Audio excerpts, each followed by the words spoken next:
Phone का IMEI number लिखा हुआ है कि ये वो 14 फ़ोन है जो मनीष सिसोदिया के थे और जो मनीष सिसोदिया ने इन फ़ोनों को डिस्ट्रक्ट कर दिया। ये ED के डॉक्यूमेंट में है। इसी के बाद ED की सीजर मेमो है। ED कुछ भी सीज करता है तो उसको मेमो, इन 14 में से ED खुद ही कह रही है सीजर मेमो कि 4 फ़ोन हमारे पास हैं। ये इनका सीजर मेमो है, इंपाउंडिंग ऑर्डर 18 मार्च 2023 का और इंपाउंडिंग ऑर्डर 5 जनवरी 2023 का। 4 फ़ोन उसमें से इनके पास हैं और एक CBI का ये डॉक्यूमेंट है, एक फ़ोन CBI के पास है। तो 14 में से 5 फ़ोन तो इनके अपने पास ही हैं जो कह रहे हैं कि मनीष सिसोदिया ने तोड़ दिए। उन 14 में से 5 फ़ोन ED और CBI के कब्जे में हैं, बाकी 9 फ़ोन। तो जब इन्होंने ये आरोप लगाया, हम तो छोटे लोग हैं, हमारे पास इतने साधन नहीं थे, लेकिन फिर भी अपने सीमित साधनों से पिछले महीने 1.5 महीने में हमने भी थोड़ी जांच करी तो पता चला बाकी मोस्टली फ़ोन, एक आध को छोड़ के वो भी पता चल जाएगा का, मोस्टली फ़ोन जिंदा हैं, कोई ना कोई इस्तेमाल कर रहा है। और उन फ़ोन को कोई वॉलंटियर के पास है, कोई कहीं है, कोई कहीं है, कोई ना कोई इस्तेमाल कर रहा है। वो मनीष जी के फ़ोन नहीं है, वो कोई ना कोई इस्तेमाल कर रहा है। वो फ़ोन जिंदा हैं और ये फैक्ट कि ये फ़ोन जिंदा हैं ये ED को भी पता है और ये CBI को भी पता है। सो ED ने और CBI ने झूठ बोल के ओथ पे, एफिडेविट पे कोर्ट को गुमराह किया और झूठा सबूत उन्होंने कोर्ट के सामने पेश किया, क्योंकि सच तो कुछ मिला नहीं, कुछ था ही नहीं, शराब घोटाला कुछ है ही नहीं, तो निकालें क्या। तो उन्होंने झूठ बोल के मनीष सिसोदिया को फंसाने की कोशिश की, कोर्ट को झूठ बोला। अब ये रोज किसी ना किसी को पकड़ लेते हैं, किसी ना इसको गिरफ्तार कर लिया, उसको गिरफ्तार कर लिया, ये कर लिया। एक कोई चंदन रे, और उनको टॉर्चर कर करके, धमकियां दे दे के, मेंटली टॉर्चर करके, फिजिकली टॉर्चर करके, 3rd डिग्री करके उनसे केजरीवाल का नाम ले लो, मनीष सिसोदिया का नाम ले लो, इनको फंसाओ, उनको किया जा रहा है। कोई चंदन रेड्डी है, हम तो जानते भी नहीं है कौन है। चंदन रेड्डी को इतना मारा, ये उसकी मेडिकल रिपोर्ट है। चंदन रेड्डी की मेडिकल रिपोर्ट में लिखा है, patient has alleged trauma to both ears and face by ED officers on 16th September 2022 and 17th September 2022। Patient ने दोनों कानों पे और फेस पे ED ऑफिसर्स के द्वारा पिटाई हुई 16 सितंबर और 17 सितंबर को, ऐसा कहा। पेशेंट कंप्लेनिंग ऑफ, ये है कि सुनाई नहीं दे रहा, और jaw pain on opening mouth.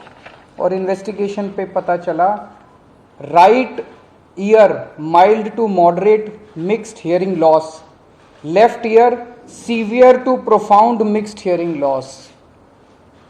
उसके कान के पर्दे फट गए, उसको सुनाई नहीं दे रहा।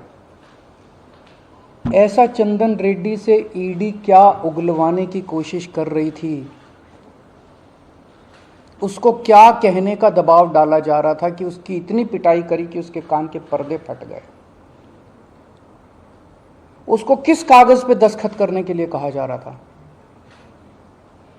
और उसने झूठ बोलने से मना कर दिया तो उसकी पिटाई की उन्होंने। इसके बाद अरुण पिल्लई हैं कोई, उनको धमकियां दी गई, टॉर्चर किया गया, उन्होंने अपना बयान वापस ले लिया अगले दिन।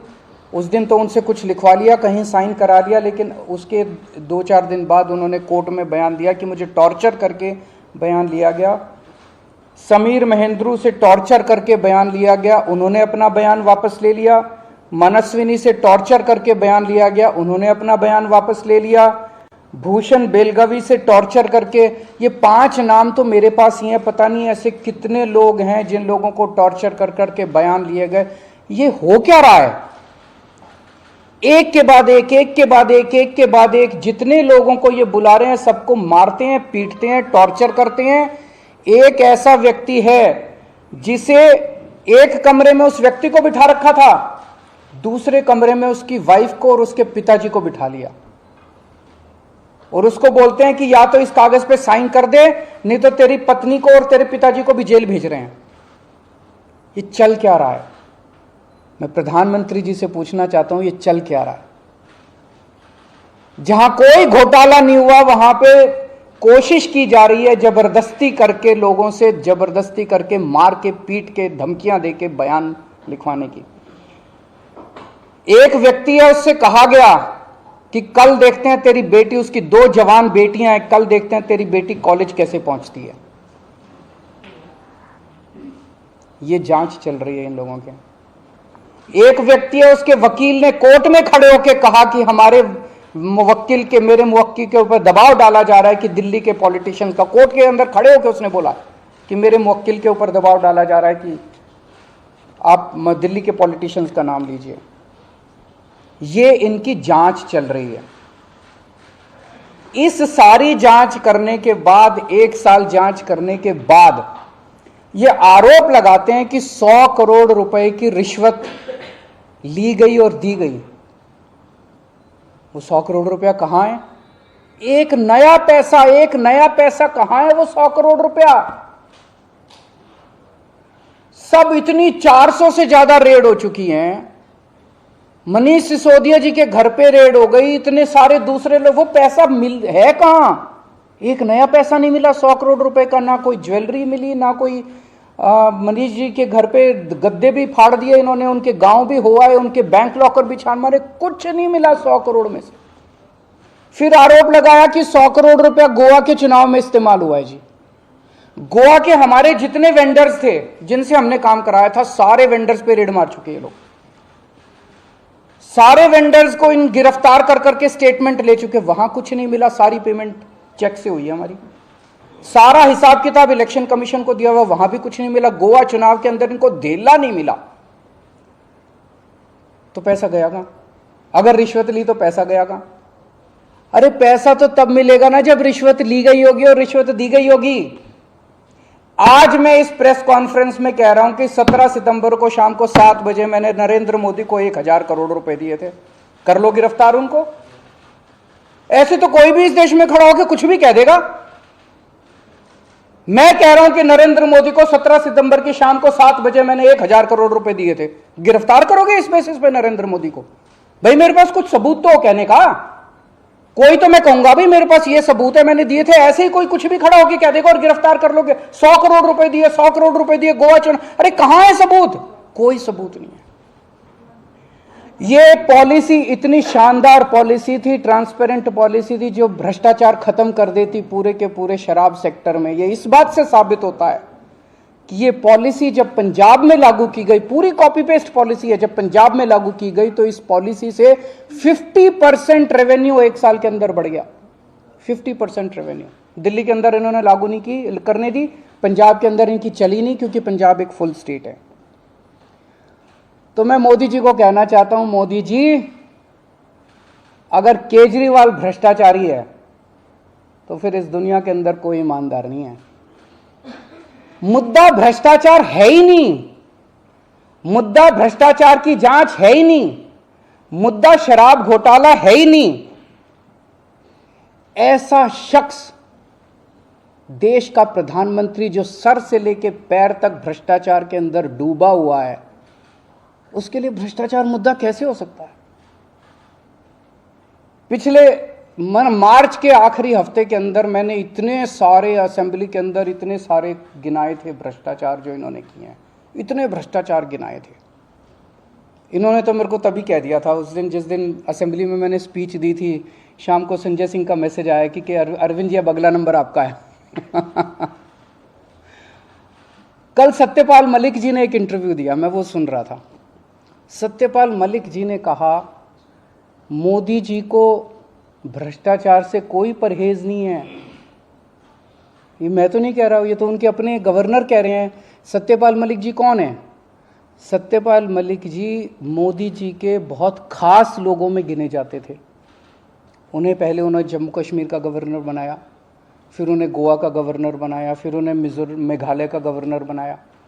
उन्होंने कहा कि मेरे जो इंटरेक्शन हुए मोदी जी के साथ उसमें पता चला है कि मोदी जी को भ्रष्टाचार से किसी तरह का परहेज नहीं है। उसी इंटरव्यू में उन्होंने कहा कि इन लोगों के कुछ मुख्यमंत्री हैं जो भ्रष्टाचार करते हैं, खूब पैसे इकट्ठे करते हैं, लेकिन वो सारा पैसा मुख्यमंत्री अपने पास नहीं रखते, वो पैसा ऊपर भेजते हैं और वहां से वो पैसा उनकी दोस्त की कंपनियों के अंदर इन्वेस्ट होता है।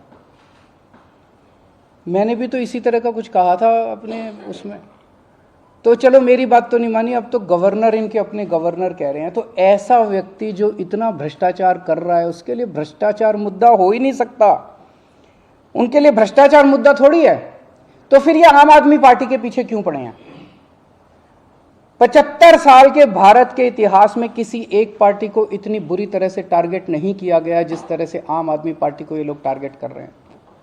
नंबर 2 को गिरफ्तार कर लिया, नंबर 3 को गिरफ्तार कर लिया, और उनको गिरफ्तार करने का तो मकसद इनका यही था कि मेरी गर्दन तक पहुंचना। तो अब ये मेरे पीछे पड़े हैं, मुझ तक पहुंचने की कोशिश कर रहे हैं। किसी पार्टी को इस तरह से नहीं टारगेट किया गया जिस तरह से आम आदमी पार्टी को टारगेट किया गया। उसका एक कारण है, वो कारण है कि 75 साल के बाद आम आदमी पार्टी ने इस देश को एक ऐसी उम्मीद दी है जो कि कोई पार्टी नहीं दे पाई। गुजरात के अंदर 30 साल से बीजेपी की सरकार है, उसमें 12 साल प्रधानमंत्री मोदी जी खुद वहां पे मुख्यमंत्री रहे। 30 साल के अंदर ये एक सरकारी स्कूल ठीक नहीं कर पाए, एक भी सरकारी स्कूल ठीक नहीं कर पाए। जब मोदी जी को फोटो खिंचवाने के लिए सरकारी स्कूल में जाना था तो एक टेम्पोरेरी क्लास, एक टेंट के अंदर टेम्पोरेरी क्लास बनानी पड़ी इनको फोटो खिंचवाने के लिए। फोटो खिंचवाने लायक सरकारी स्कूल भी नहीं बना पाए। और 5 साल के अंदर दिल्ली के हमने सारे सरकारी स्कूलों का कायाकल्प कर दिया। 5 साल के अंदर हमने सारे सरकारी स्कूल ठीक कर दिए। इस देश के लोगों को आम आदमी पार्टी ने एक उम्मीद दी है कि केवल आम आदमी पार्टी उनकी गरीबी दूर कर सकती है, उनको शिक्षित कर सकती है, उनके बच्चों को रोज़गार दे सकती है। आम आदमी पार्टी ने इस देश के लोगों को उम्मीद दी है। प्रधानमंत्री जी उस उम्मीद को कुचलना चाहते हैं। प्रधानमंत्री जी नहीं चाहते कि वो उम्मीद आगे बढ़े, क्योंकि अभी तक इन सारी पार्टियों को की मिलके जो लूट चल रही थी, अगर इनको स्कूल बनवाने पड़ गए, इनको अस्पताल बनवाने पड़ गए तो उनको लूटने के लिए पैसे नहीं बचेगा।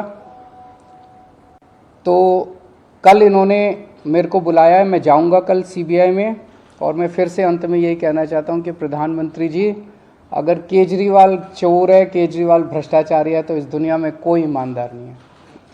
क्या आपको आशंका है कि कल जब आप संसद में जाएंगे तो गिरफ्तारी हो सकती है आपकी? संडे का दिन है, मोदी जी को अरेस्ट किया करके आप नहीं कर सकते?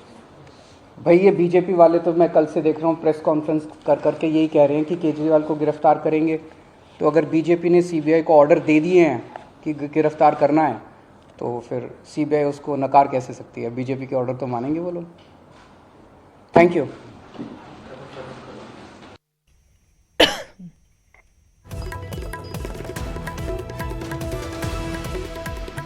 ਤਾਂ ਅਰਵਿੰਦ ਕੇਜਰੀਵਾਲ ਦੇ ਵੱਲੋਂ ਪ੍ਰੈਸ ਕਾਨਫਰੰਸ ਕੀਤੀ ਗਈ ਹੈ ਔਰ ਪੇਸ਼ੀ ਤੋਂ ਪਹਿਲਾਂ ਸੀਬੀਆਈ ਨੇ ਉਹਨਾਂ ਨੂੰ ਸਮਨ ਕੀਤੇ ਨੇ। ਉਹਨਾਂ ਨੇ ਕਿਹਾ ਹੈ ਕਿ ਉਹ ਸੀਬੀਆਈ ਦੇ ਸਾਹਮਣੇ ਜਾਣਗੇ, ਪਰ ਉਹਨਾਂ ਨੂੰ ਗ੍ਰਿਫਤਾਰ ਕੀਤਾ ਜਾ ਸਕਦਾ ਔਰ ਕਾਫੀ ਸਾਰੇ ਨਾਂ ਲੈ ਕੇ ਉਹਨਾਂ ਨੇ ਜ਼ਿਕਰ ਕੀਤਾ। ਰਿਪੋਰਟਸ ਪੜ੍ਹੀਆਂ ਨੇ, ਮੈਡੀਕਲ ਰਿਪੋਰਟਸ ਨੇ ਕਿ ਕਿਸ ਤਰੀਕੇ ਦੇ ਨਾਲ ਉਹਨਾਂ ਨੂੰ ਟਾਰਚਰ ਕੀਤਾ ਗਿਆ, ਉਹਨਾਂ ਨੂੰ ਨਾਂ ਲੈਣ ਨੂੰ ਮਜਬੂਰ ਕੀਤਾ ਜਾ ਰਿਹਾ ਹੈ। ਸਿਰਫ ਤੇ ਸਿਰਫ ਪੋਲੀਟੀਕਲ ਵੈਂਡੇਟਾ ਹੈ, सियासत की जा रही है, क्योंकि इस वेले जो कामकार आम आदमी पार्टी कर रही है उसनू रोकना मकसद है बीजेपी का। सारे वड्डे इल्जाम अरविंद केजरीवाल ने लगाए ने। प्रेस कॉन्फ्रेंस की गई है उन्होंने वालों। दस दईए कि सीबीआई ने उन्होंने समन किया है, सद्या है कल, जिस तो पहला उन्होंने प्रेस कॉन्फ्रेंस करके ये सारे इल्जाम लगाए ने, बीजेपी ते इल्जाम लगाए ने। सीबीआई सारे काम छड्ड के शराब घोटाले दे पिछे लगी है, सबूत बनाने की कोशिश की जा रही है। कोई सबूत नहीं है, झूठ बोल के सिसोदिया नूं फसाया गया है। चंदन रेड्डी नाल ईडी ने कुटमार की है, ये भी उन्होंने इल्जाम लगाए ने। अरुण पिल्लई और समीर महिंदर नूं टॉर्चर किया गया है। बकायदा 4 तो 5 नाम उन्होंने गिणवाए ने और रिपोर्ट्स जड़ियां ने वो पढ़ियां ने। सो ये सारे इल्जाम अरविंद केजरीवाल ने बीजेपी ते लगाए ने।